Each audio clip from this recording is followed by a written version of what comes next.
it's been a little while since I've been top of the timesheets in any session, to be honest. I can't even remember the last time. So it's good to remind myself I still got it and haven't forgotten how to drive, and the break came at a good point. Of course, it's only the sprint session. Still got the job to do tomorrow. The main qualifying is going to be the key one, and McLaren looked really fast. Ferrari looked quick. It's been a real surprise to us as a team these past couple of races, but yeah, we're in a good spot. I think reasonably happy, still a good position. It was a reasonable lap, and considering how close it was, easily could have been first, easily could have been fourth or fifth. So a good qualifying, close between all the teams, which is exactly what we expected. But yeah, just of course a little bit disappointing to be P2 instead of P1. I would have preferred to start first, but at the end of the day, I'm very happy about today because honestly, I think it was one of the best. If not, I think it's my best qualifying lap this year, and that means that we are doing something right also with the feeling. Then it doesn't mean it stays there forever, but at least it's always good steps in the right direction, and especially after such a long break, you kind of want that feeling to start the second half. So it was a good effort. Unfortunately, we just missed pole, but at least we are more or less in the mix. I think, just the soft lap wasn't quite as good, and I feel like it's often the case this year that you put the soft tyre on and it's not quite as nice as the balance you have on the medium. But no, compared to where I was this morning in practice, much happier. We changed a few things, and I was a lot happier. So I think that's the positive is the progress from this morning. Yeah, obviously it was pretty close, and I feel like with a better lap maybe we could have had pole, but I'm learning and improving, so that's the most important thing. When I came in, they initially said it was a loss of 25 points. Then they tried to repair as much as possible, but definitely the damage was still there. I was struggling a lot in the low speed, but yeah, it's what it is. It was a little bit too much entry speed in the last corner in that lap one, and lost the rear and went through the gravel, and that was pretty much it. And then obviously also was not easy to build the confidence back, but still decently close, and we'll have another go tomorrow.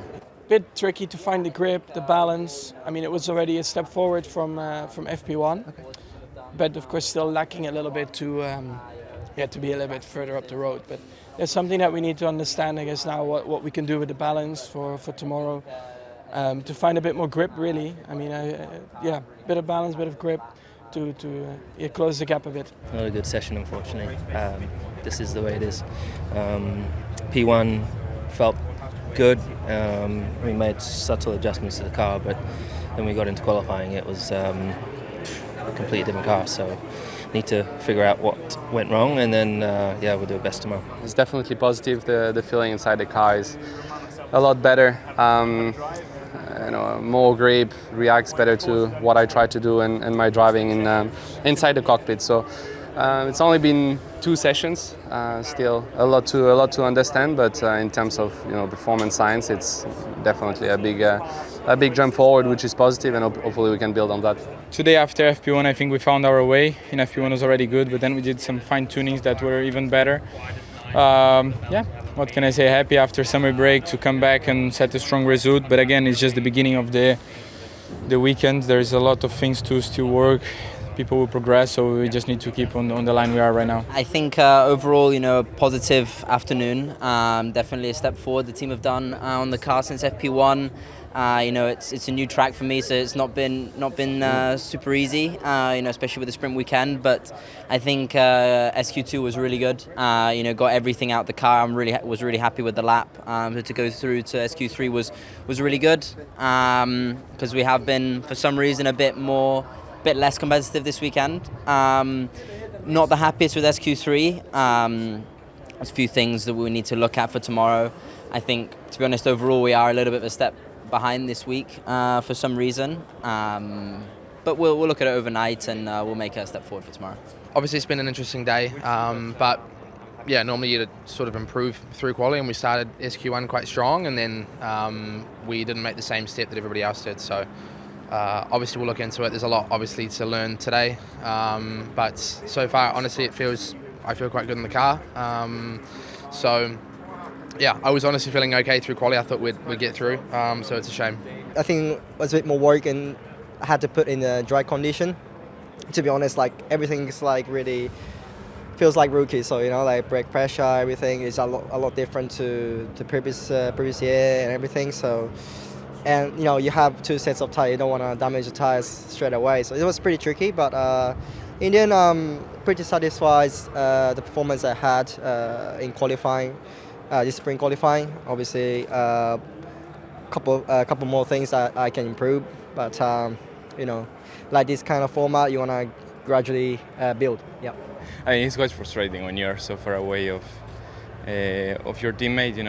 The upgrades are working really well, which is very positive on one side, but then it's that debate that when you don't have them, you want to be close, but you're far because they're working well. So it's been a good day. I think I progressed quite a lot, and we made the car a bit better. So it was going on the right direction, but I think still we are lagging the same as all the last few races. That we lacked pace compared to the RBs and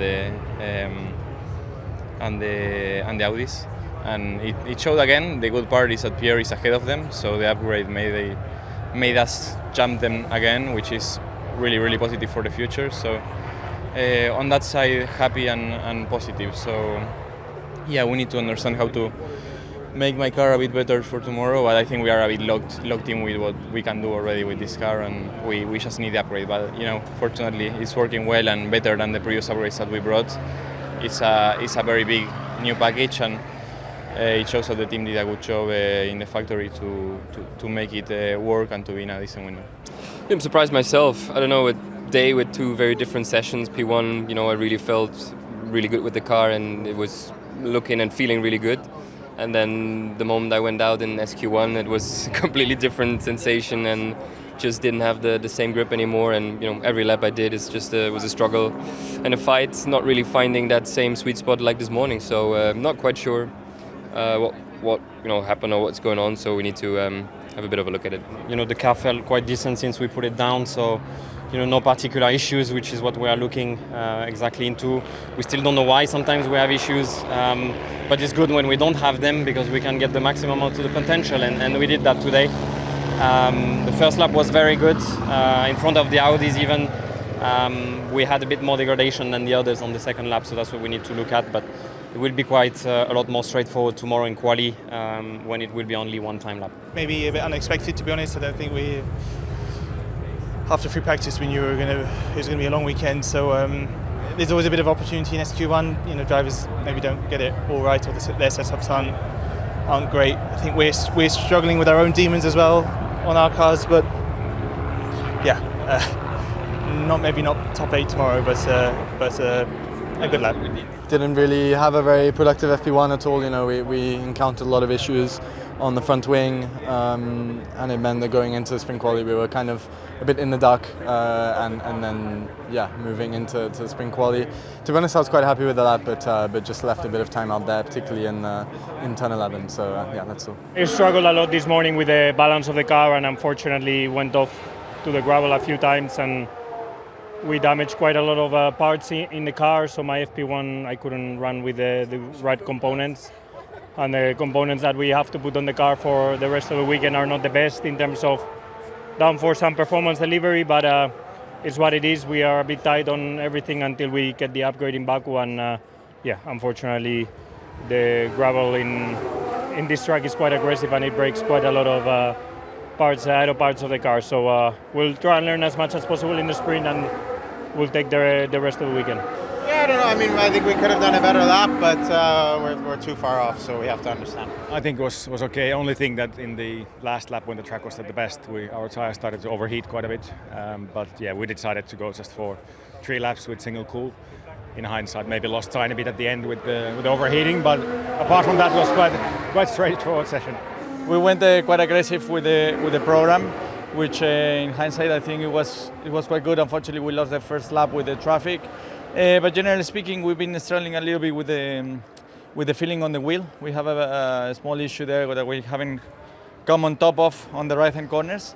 We understand the issue and we can see it, so hopefully we can fix it for tomorrow's race and obviously for the rest of the weekend. We had problems on the engine. Drivability was pushing on the break-ins. So was difficult to stop the car sometimes because the engine, I think, was over-delivering. And then apparently it didn't work the SLM for me, so I could not open the rear wing. So yeah, combination of both made the laps very tricky.